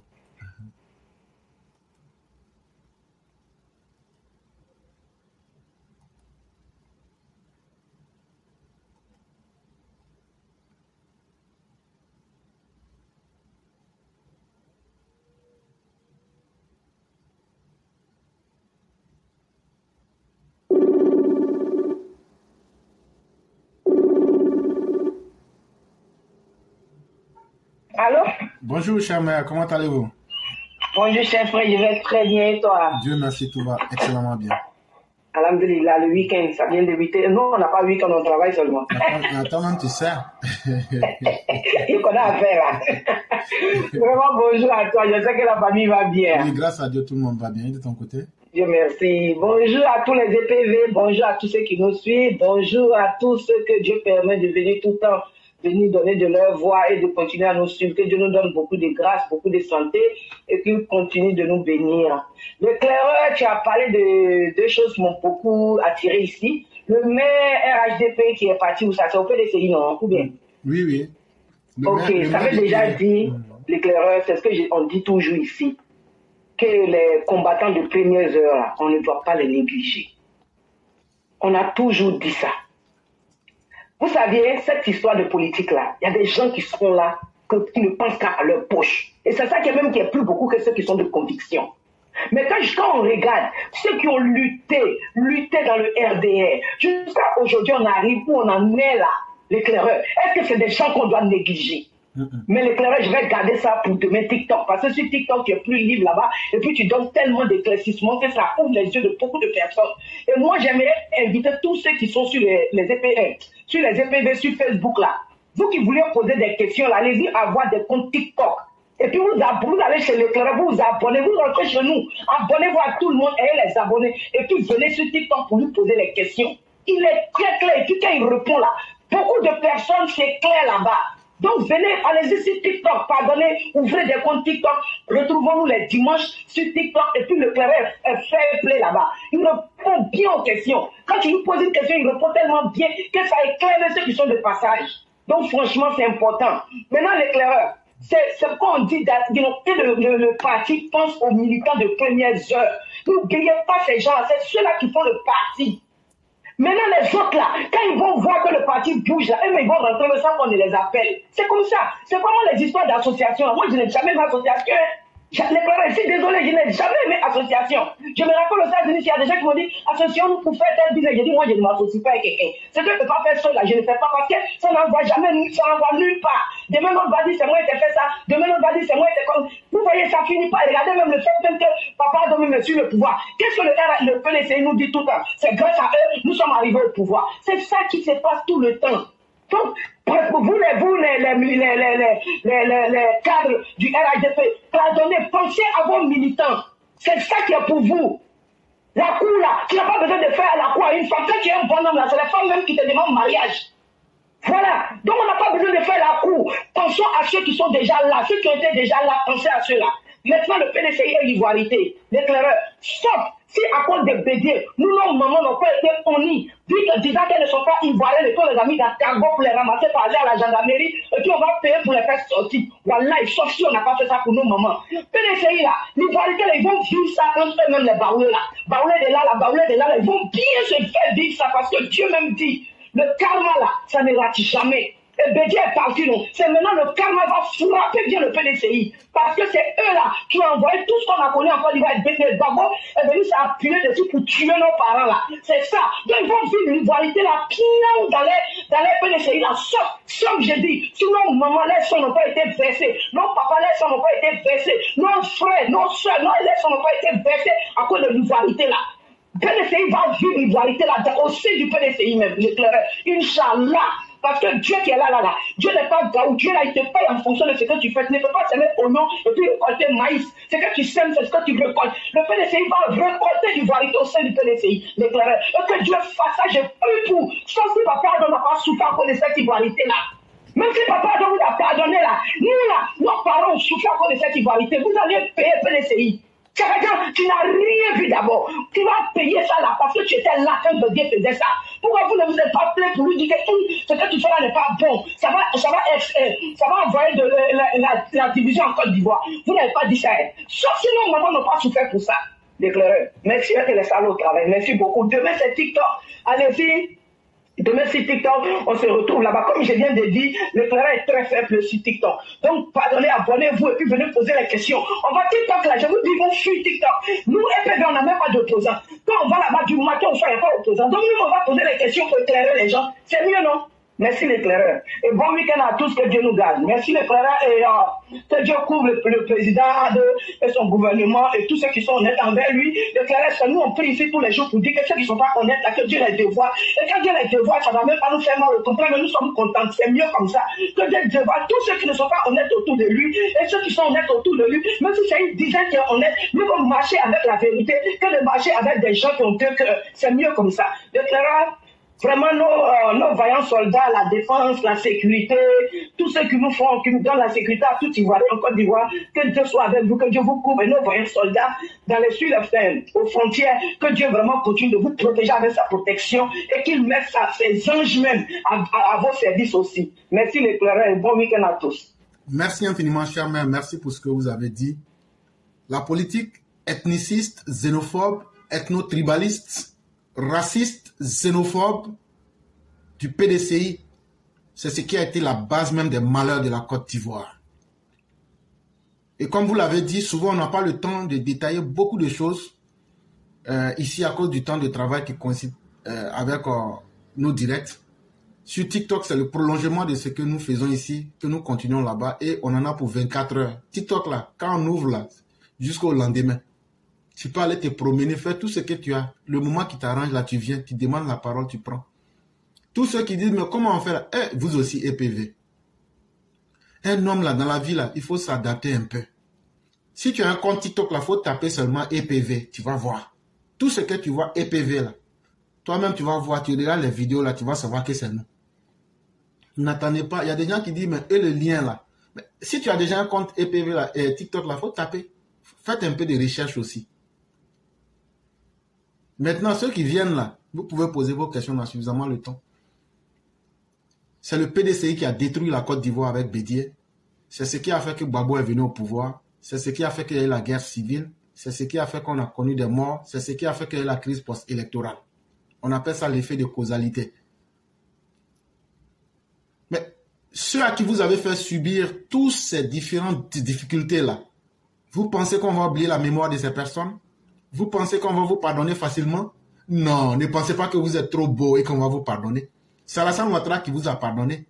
Mais nous, notre détermination n'est pas à vous pardonner. Elle devient intacte chaque jour. On ne va pas vous pardonner. Tidjane Thiam là, ce que vous dites de ne pas dire là, on va dire ça. C'est un Sénégalais pur, dur. On va lui dire ça. Depuis quand on a vu Baoulé Thiam, à plus fort raison, un Baoulé qui s'appelle Tidjane. C'est comme un lion qui mange du mil. Et ça, on va le lui rappeler. Vous, les Baoulés qui vous êtes assis, et puis vous vous êtes laissé embobiner là, c'est votre problème. Mais quand vous allez vous réveiller là, c'est là que vous allez lire l'heure, comme on le dit. Mais entre-temps là, on va peser cet imposteur de Tidjane Thiam, ce populiste. Comme tu dis, tu n'aimes pas qu'on dise que tu es populiste là, je vais ajouter ça maintenant sur Chaka Dian. Chaka Dian le populiste. Tidjane Thiam, tu es Chaka Dian le populiste. Arriviste Tomona. Tu es un Tomona, grand caractère, on va te dire ça. Et ton argent sale que tu distribues aux uns aux autres là, ils vont bouffer. Et puis tu vas avoir 3% aux élections. Et puis on va te mettre. Ça, c'est mon papier répété, ils vont bouffer propre même. Ils n'ont qu'à bouffer sans état d'âme. Et puis après, ils vont aller voter à Alassane Ouattara et puis on continue la vie. C'est de ça qu'il est question. Vraiment, merci beaucoup, chère mère. Merci à tous ceux qui nous suivent. En tout cas, demain, ça sera un autre jour. Ceux qui appellent pour l'instant, on ne pourra plus prendre quelqu'un. Je suis déjà piégé par le temps. Et donc, on ne pourra faire qu'avec ceux qui ont été présents aujourd'hui. Et donc, merci. Tous ceux qui ont des questions ou bien des suggestions ou bien d'autres idées à proposer, ça sera demain sur TikTok. Le B52 sera la dernière personne que nous allons prendre. Et de façon exceptionnelle, nous allons lui donner que 10 minutes pour pouvoir avancer, vu que déjà ça rentre dans mon temps de travail. Vraiment, merci beaucoup, chère mère. On vous souhaite une excellente soirée et bien des choses à toute la famille. Merci beaucoup. Merci l'éclaireur. Au revoir. Merci beaucoup, chère mère. Et donc, j'ai dit merci à tous ceux qui nous ont suivis. Merci à tous ceux qui ont prêté des intérêts à cette émission. Demain sur TikTok, on s'attrape. On invite tous les EPV à venir. Ce que vous n'avez pas pu poser comme question, ou bien ce que vous n'avez pas pu dire sur la plateforme TikTok, vous pourrez le faire. Et ce sera avec beaucoup de plaisir. Et là-bas, on a assez de temps. On peut répondre aussi à satisfaction aux différentes préoccupations des uns et des autres. Et donc, on va aller avec la toute dernière personne qui n'est pas du tout de moindre, c'est le B52, à qui nous allons accorder exceptionnellement 10 minutes pour pouvoir dire ce qu'il a à dire aussi, fermer le direct. Et la semaine prochaine, nous nous retrouverons.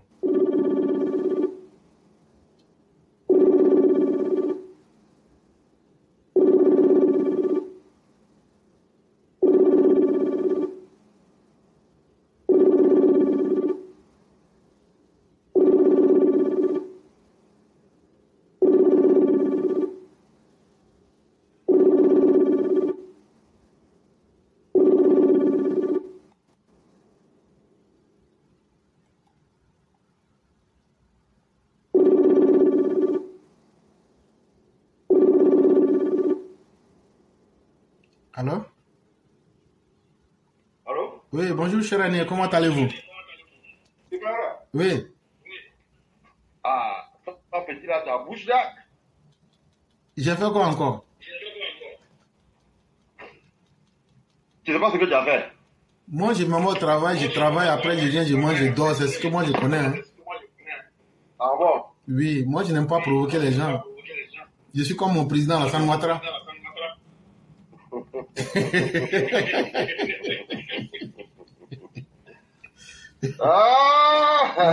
Moi, je ne me mêle pas d'affaires des gens. Même les gens font des vidéos, ils prennent ma voix pour faire des vidéos, c'est pas moi. Hein. Ah bon? Oui, il y a des gens, on fait ça maintenant avec l'intelligence artificielle. Ils prennent ma voix, ils font vidéo, et puis ils viennent dire que c'est moi, je ne sais pas moi. Ah. Je prends les PV à témoin ici. Je prends depuis quand quelqu'un peut manquer de respect à son aîné? Ah, en tout cas, moi, je suis là. Ah. Oui.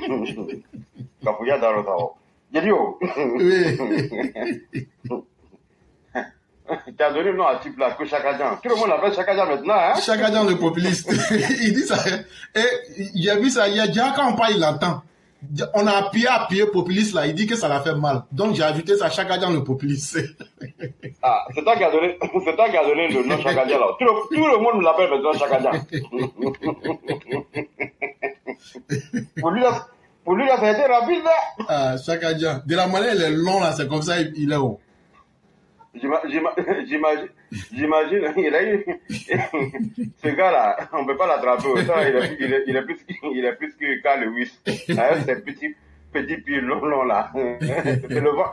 Lui, là, quand il se lève pas là, c'est le vent qui va pousser le reste. En tout cas. Ah! Comment allez-vous, cher aîné? Oui, tu es là-bas. Tu as fait tu as voulu briser mon foyer. Voilà, ma chérie, elle est venue là, tout le monde à la cour. Eh, maman Ouragan. Ah, ça là, actuellement là, si c'est pas parce que c'était loin là, je te jure, j'allais prendre bien tout ce qui était arrivé. Boum, assise là-bas. Eh, mon week-end est gagné. Salut ton Modia aujourd'hui, ton Modia demain. Sur tous les téléphones, les Modia. En tout cas, les Vive maman Ouragan. Les Sénéfaux là, faut pas les rater. Hein. Même le vice-président, il faut l'insulter aussi. Tu n'as rien à voir dedans. Je t'ai dit que toi, il n'y a pas de film. Ça, tu n'es pas mon bonheur. Maman Ouragan, elle m'a soulagé. Moi-même, je sais qu'aujourd'hui, là, mon week-end, là, dès qu'elle a fini de parler net, là, j'ai reçu au moins 3 coups de fil. C'est pourquoi je l'ai chassé même du direct même. Ah, voilà, c'est chasse là. Moi, là, elle est dans mon cœur. Je dois Maman Ouragan, je reste Maman Ouragan. Je vais appeler Chakajan, on va bloquer son compte. Entre elle et puis Chakajan là, qui est actuellement en Suisse. C'est Chakajan qui a fui. Ah! Bonsoir tous les EPV. Bonsoir tout le monde. Bonsoir au président Hadji Alassane Ouattara. Vive le président Alassane Ouattara. Vive le président Alassane Ouattara. Merci maman Fiona Koura. Il y a des choses qu'on a dit depuis longtemps. Les gens reviennent là-dessus et les gens décortiquent. Et chaque jour, c'est factuel. Maintenant, quand il y a des vidéos avec les têtes, on dirait, je ne sais pas, gourris, hein, on dirait les têtes de l'âge, de quoi tailler là, les têtes préhistoriques là. Quand tu frappes dans le tas, ceux-mêmes qui sont avec ceux-là, et même disent ouais, qu'ils ne sont pas bons. Et puis toi-même, avec des gens qui diffèrent, comment ils vous disent ouais, que ça, ce sont les extrémistes, ça. Nous, on est comme le président Ouattara. Personne n'est comme le président Ouattara. Personne ne sera comme le président Ouattara. Le président Ouattara, je le dis, il est unique à son genre. Ce qu'il a subi là. Et vous voyez les hommes de vision, les leaders. Si Dieu ne leur donne pas longue vie, mais le combat qu'ils mènent là, s'ils ne sont pas là, s'ils ont fait ce combat là, et qu'ils ne sont plus là, les gens vont truquer l'histoire à leur faveur. Le président Ouattara, il a fait un combat, y compris ce peuple qui était opprimé, oppressé, humilié, vilipendé, traité comme sandale, comme tapette. C'est la victoire du RDR. C'est la victoire de Jenny Kobina et tous ceux qui ont la même vision que le président Alassane Ouattara. Le combat a porté. Et le combat va se faire lui-même. Et puis ceux qui avaient monté de toutes pièces, ces malversations, ces actes inhumains, aujourd'hui sont en train de payer le prix. Vous voyez, c'est parce que souvent on n'a pas la patience. Mais aussi là, chacun n'a pas le même tempérament. Ce n'est pas de notre faute. Dieu n'a pas mis même batterie là dans nous. Notre batterie là, c'est le cœur. Il y a d'autres là, leur batterie là, ça y est là, c'est calme, c'est plat. Mais après, quand tu te rends compte ouais, que ce qu'ils avaient dit et ce qu'ils étaient en train de poser comme acte porte les fruits, et ils restent toujours calmes et puis ils observent. Cette force-là, ce n'est pas tout le monde qui l'a. C'est cette force-là que le président Ouattara a. Nous, on n'a pas cette force. Aujourd'hui, là, le PDCI, Chakajan, le jour qu'on va faire long métrage sur Facebook, là, je vais te dégraisser. Quand je vais te dégraisser, ta propre graisse, là, je vais prendre ça, je vais faire soukouya de mouton, et puis je vais faire soukouya de pepper soupe. Toi, Chakajan, je vais faire ton pepper soupe. Vous confondez la tradition à une république. Et moi, je le regrette. Et je le dis très souvent. Mais on dit ouais, que les Français nous ont maltraités. Mais ceux qui sont venus après les Français, la majorité dans les pays africains, là, mais ils font pire que ce que les Français ont fait à ces peuples-là au temps de l'esclavage. Regardez le Mali, le Burkina, le Niger, la Guinée. Il n'y a même plus d'opposants. Je reviens pour dire, le fond de ma pensée et le fond de la vision du président Ouattara, c'était une égalité, que tout le monde aille compétir. Vous avez voulu l'exclure. Donc je dis là, Thiam, on n'a pas dit qu'il n'est pas ivoirien. Il est ivoirien peut-être. Mais est-ce que le combat que le président Ouattara, vous avez pensé que ce que vous avez fait à Jenny Kobina là, c'était la même chose que vous allez faire au président Ouattara, et puis ça n'allait pas avoir d'effet, personne n'allait réagir. Et moi je vous dis toujours, celui qui se bat pour sa dignité, et puis celui qui se bat pour le pouvoir, là, vous n'avez pas la même détermination. Regardez la Russie et puis l'Ukraine.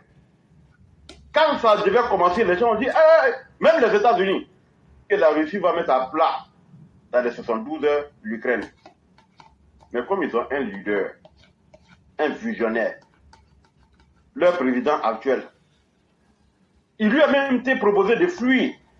Puis ils vont le mettre à l'abri. Il dit que si moi je vais, il n'y aura plus de combat. Il est resté là. Il a galvanisé ses troupes. Et les enfants ukrainiens à travers la diaspora dans le monde ont fait front. Et ils sont jusqu'à présent au front. Un autre exemple, la grande Amérique, la première puissance mondiale, qui a les armes nucléaires, qui a détruit le Japon en une fraction de seconde, a pris ses bagages et ses pics et craques. Et ils ont fui l'Afghanistan. Parce qu'il y a des gens là-bas qui disent, nous là, soit on vit ou on périt. Mais vous n'allez pas venir nous imposer à un autre système d'esclavage dans notre propre pays. Tiam. La Côte d'Ivoire n'est pas un royaume baoulé. Dikawe, je t'avais dit non? Si le président Ouattara était resté aujourd'hui au PDCI, il n'allait jamais être président de la Côte d'Ivoire. Parce que, je dis aux Ivoiriens, ne confondez pas ces individus-là à leurs ethnies. Eux-mêmes là, nous les combattons. Nous ne combattons pas les BT, Nous ne combattons pas les Baoulés, nous ne combattons pas les Guéris, ni les Yakuba, ni les Sani. Ce que nous combattons là, c'est-à-dire que les cancers que nous devons combattre, les cancers que nous devons extirper de la Côte d'Ivoire, c'est Simon Bago, c'est Bago lui-même, c'est Michel Bago, c'est mécréant. Michel Bago, il partira dingue. Toi, tu es venu la fois passée sur la NCI et je vais le répéter. La loi qui a été votée pour mettre à l'abri les personnes innocentes, pour mettre à l'abri l'ensemble des Ivoiriens, y compris même les non-Ivoiriens. Toi, tu dis que cette loi a été votée contre ton père, parce que ton père n'est pas sur la liste électorale, et si tu es solidaire à ton père, on va te mettre en prison. Ce n'est pas ce que la loi dit. Nous ne sommes pas les hommes de droit. On dit, vous êtes en train d'encourager le terrorisme, et vous supportez ceux qui sont des terroristes, Ibrahim Traoré, Assimi Goïta, Tiani, Mamadou Doumbouya, ces 4 usurpateurs, ces 4 brigands, ces 4 mal élevés, ces 4 mal éduqués, qui n'ont pas de vision, qui sont en train d'appauvrir un pays qui était déjà pauvre. Et tous ces résidus humains aujourd'hui se déversent sur la Côte d'Ivoire. C'est ça le président dit. On doit éviter cela parce que déjà, tout ce que le président est en train de faire aujourd'hui, à cause de l'immigration incontrôlée de la sous-région sur la Côte d'Ivoire, même si le président construit 1000 classes pour 100 personnes, au bout de 3 ans, ça devient insuffisant parce que nous avons une immigration incontrôlée. À cause de cette loi de la CEDEAO, la libre circulation des personnes et des biens. Quand ils viennent, ils ne vont plus. Et quand ils viennent, ils deviennent des cas sociaux, particulièrement à Abidjan. Tous ces sites qui sont habités, c'est les gens de l'AES. Et toi, Michel Bago, on veut limiter ces désordres-là. Toi, tu dis non. Il faudrait qu'on laisse les gens manifester. Il faut qu'on laisse les gens appeler à faire le soutien aux actes terroristes. Mais nous, on vous dit, et on vous le répète, si demain, il y a des mouvements, par vos appels haineux, vous n'allez pas vous en sortir. Et on ne vous fera pas de cadeaux à qui que ce soit. Et on vous a toujours dit, le président Ouattara là, c'est pas lui qui nous envoie. Quand nous on prend les grandes décisions là, le président Ouattara est en train de dormir. Le coup de la rébellion de 2002 là, le président Ouattara était en train de dormir avec son Fandabé. Oui, on a remué le pays. Et je vous dis, continuez la même chose. Vous commencez à 12h, à 12h01. On va crépiter la balle sur l'ensemble du territoire ivoirien, y compris ceux qui vont encourager cette haine-là, même les journalistes comme les André Sylvain Collard. On ne va pas épargner une seule seconde, une seule minute. Tous ces malfrats, tous ces haineux, tous ces médiocres, tous ces inhumains, tous ces vampires qui nourrissent la politique de sang de personnes innocentes. On ne fera cadeau à personne. Et le président Ouattara n'aura pas à redire. Parce qu'à la fin de la journée, ce n'est pas lui qui est dans la rue. Ce n'est pas lui et sa famille que les gens vont massacrer. On ne va plus accepter encore d'accord. Finalement, a dit. Mais Afrique Guessant, c'est le plus médiocre. Afrique Guessant, c'est le plus nul. Afrique Guessant, c'est le plus lâche. Et Afrique Guessant, c'est le plus haineux. Afrique Guessant, c'est le plus malhonnête. Afrique Guessant, c'est un homme qui ne s'assume pas et qui ne va jamais s'assumer. Qu'est-ce que le président Ouattara n'a pas fait pour ce lascar, pour ce vaurien, ce gars qui n'a aucune vision? C'est comme si c'est Bago qui est monté, qui a attaché Kola pour sa mère pour lui donner à son père. Un homme comme ça. Et puis toi, Blé Boulé, je suis là, je t'observe, je te regarde. Partout où tu rentres. Mais je dis, en politique, là, moi je ne pardonne pas et je ne vais jamais pardonner. Tous ceux qui ont fait la promotion de Blé Boulé, attachez vos ceintures. Si le plan politique, là, je ne vais pas vous faire des cadeaux. Y compris Blé Boulé lui-même. Regardez-moi des malhonnêtes comme ça, et puis ça fait honte même pour la Côte d'Ivoire. Et j'ai dit, si quelqu'un comme Blé Boulé doit diriger la Côte d'Ivoire, Soro Guillaume doit diriger la Côte d'Ivoire, mais Maman Ouragan, éclaireur pour la vérité. Tout le monde, tous les grands intellectuels sur cette plateforme-là, y compris la maman Machata Blanche, c'est-à-dire que tout le monde, tous les Ivoiriens, tout le monde aura échoué. Vos diplômes-là, ça a été tout simplement un chiffon, un papier. À titre d'exemple, Patrick Hachi, avant d'être nommé comme le secrétaire général à la présidence, il avait plus de 20 ans d'expérience dans les différents gouvernements, jusqu'à ce qu'il parte à la présidence, jusqu'à ce qu'il devienne Premier ministre. Je vous avoir écouté son discours le jour où père à son âme qu'on devait prendre Amadou Gon Coulibaly comme le candidat du RHDP. Il dit, moi qui me croyais déjà un homme aguerri dans la politique et dans la gestion des choses de l'État, ayant plus de 20 ans d'expérience dans les différents gouvernements. Mais quand je suis arrivé à la présidence, quand j'ai vu le degré de travail, quand j'ai vu les mouvements à la présidence, comment les gens travaillaient, comment les gens bougeaient, que j'ai interpellé un et puis je lui ai demandé, c'est comme ça ici chez vous? C'est comme ça ici vous travaillez? Et que quand il voit des ministres et ses collègues en train de faire le gros dos, mais qui s'est demandé le jour-là, mais comment le président Ouattara fait pour être patient? Il a aussi cette patience-là. Et il est rentré. Ensuite, il est devenu le Premier ministre. Donc, un Bleu Goudé, il n'a jamais travaillé dans une administration. Un Bleu Goudé, qui n'a jamais travaillé dans une mairie. Et aujourd'hui, là, vous dites que c'est lui qui est politique. Eh Dieu, les Ivoiriens, vous êtes tombés aussi bas. Avec toutes les richesses créées aujourd'hui par le président, avec toutes les richesses aujourd'hui découvertes en Côte d'Ivoire, c'est des blacros, des vagabonds, quelqu'un qui a volé la licence, quelqu'un qui n'a jamais eu de diplôme. Et que je m'arrête là aujourd'hui. Ok, je vais prendre ton temps là, mon frère. Bonne soirée à tout le monde.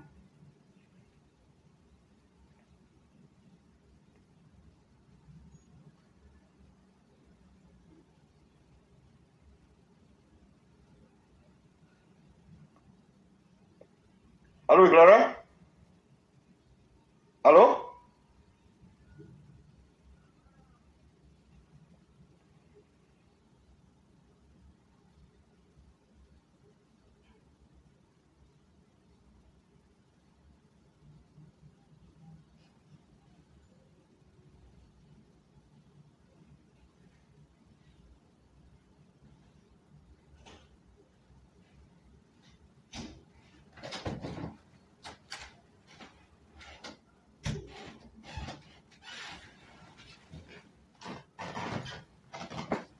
Malheureusement, nous avons perdu le B52, peut-être pour des problèmes de liaison.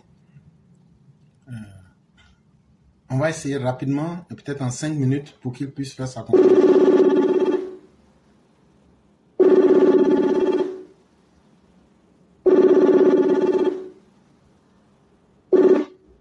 Allô? Oui, allô? Oui, on vous avait perdu, cher aîné. Ah non, comme j'étais en train de prendre le temps, Okay. je me suis dit ouais, que j'avais pratiquement fini, peut-être que tu n'étais pas là. Ok. Donc, peut-être en 2 ou 3 minutes, vous pouvez faire la conclusion. Oui, comme ce que j'avais déjà dit, je ne vais pas ajouter encore quelque chose d'autre parce que nous sommes pris par le temps. Donc, je dis bonne soirée à tout le monde et bon week-end à tout le monde. Vraiment, merci beaucoup, cher aîné. Et à vous aussi, on souhaite une excellente soirée et un bon week-end. Et vraiment, merci pour le message. Et bien des choses à toute la famille. Merci beaucoup. Je vous en prie. Merci beaucoup, cher ami. Et donc, chers auditeurs et chères auditrices, merci de nous avoir suivis. Aujourd'hui, c'était la plateforme Éclaireur Pro Vérité dans son festin intellectuel. Certainement que nous nous retrouverons demain sur TikTok. Et donc, tous ceux qui seront là-bas, vous pourrez poser toutes les questions. Vous pourrez aussi prendre la parole comme vous le souhaitez. C'est la plateforme de la liberté en exponentiel. Vraiment, merci à tous. Excellente soirée à chacun et à chacune. Et demain, on se retrouve sur TikTok.